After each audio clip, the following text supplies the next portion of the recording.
સંગીતાબેન મળી જાય કે છોકરા હવે એક હરખા કપડા પહેર્યા ખબર ન પડે કે છોકરા આપડા છે એમ. કાર્તિક નિખિલને લેવા ગઈ હતી, ત્યાંથી હું ધનવેલ લેતી આવી. મને બહુ ગમે. બધા કે ધન વાવો ને તો ધનના ઢગલા થાય, પણ એવું કાંઈ હોય નહીં, મહેનત કરવી પડે.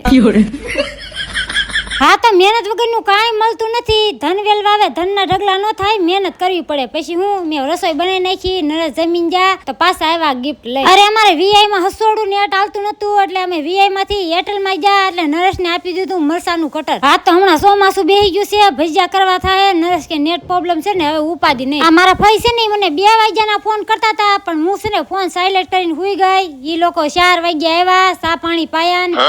ભાઈ ની વીઆઈ ગયા તો સંગીતાબેન નો ફોન આવ્યો કે મને મકાન માલિકે 15 દીમાં રૂમ ખાલી કરવાની કીધી છે. આજુબાજુમાં કે રૂમ હોય ને તો કહેજો. નરેશ આવ્યો ને કે મને માથું દુખે છે, તા ખુશાલીબેન મેળા કસરવા. અને આજ કોમેન્ટમાં હાર્દિક ગુજરિયા માટે પતરાવાળી રૂમ કોમેન્ટ કરો. વિડીયો ગમે તો લાઈક છે ને સબસ્ક્રાઇબ. જય માતાજી, બાય બાય.